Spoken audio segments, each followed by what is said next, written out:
평생 일군 회사를 두고 자녀가 물려받지 않겠다고 말씀드리는 경우가 참 많습니다. 그동안은 이런 상황에서 마땅한 세제 지원이 없었습니다. 그런데 2026년 세제 개편안에 자녀가 아닌 제3자에게 회사를 넘겨도 세금을 깎아주는 특례가 새로 담겼습니다. 이 제도가 왜 생겼는지부터 말씀드리겠습니다. 그동안 세제 지원은 가족에게 물려주는 승계에 맞춰져 있었습니다. 그러다 보니 후계자가 없는 중소기업은 결국 문을 닫는 경우가 적지 않았습니다.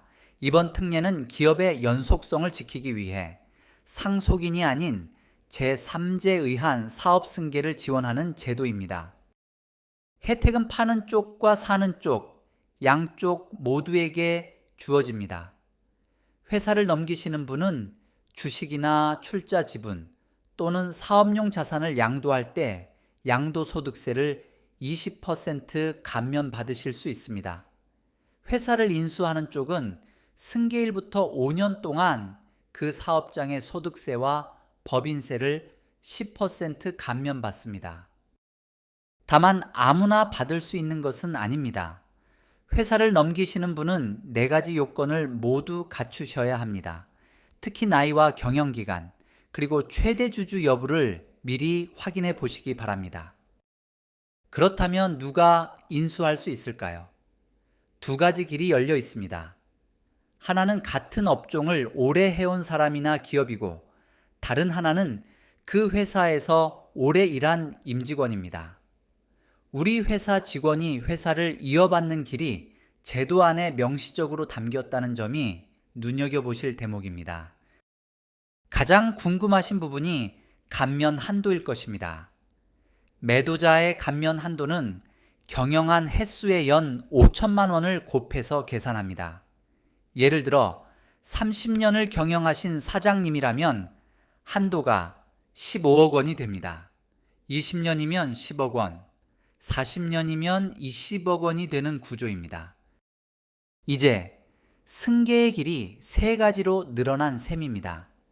사망 시 물려주는 가업상속공제, 살아계실 때 자녀에게 넘기는 가업승계, 증여특례, 그리고 이번에 신설된 제3자 매각승계입니다.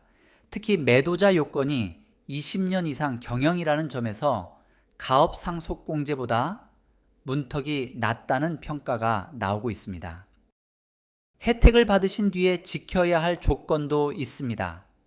넘기신 분은 5년 안에 그 주식이나 자산을 다시 사들이시면 감면받은 세금이 추징됩니다. 인수하신 쪽은 지분이 줄거나 승계받은 사업용 자산을 처분하는 경우, 그리고 정규직 근로자 수나 총급 여액이 줄어드는 경우에도 추징 대상이 됩니다. 마지막으로 시기를 꼭 확인해 주시기 바랍니다. 이 특례는 2028년 1월 1일부터 2030년 12월 31일까지 3년 동안만 한시적으로 적용됩니다. 양도소득세는 2028년 1월 1일 이후 양도분부터, 소득세와 법인세는 2028년 1월 1일 이후 개시하는 과세연도분부터 적용됩니다. 다만 기업승계 관련 특별법에 국회 통과와 시행 시기에 따라 적용 시점이 달라질 수 있다는 점도 함께 알아두시면 좋겠습니다. 그래서 지금 무엇을 하시면 좋을지 정리해 드리겠습니다. 먼저 60세 이상 20년 이상 경영 최대 주주라는 3가지 요건을 지금 갖추고 계신지 확인해 보시기 바랍니다. 지분이 여러 사람에게 흩어져 있다면 매각 전에 최대 주주 요건을 정비해 두셔야 합니다.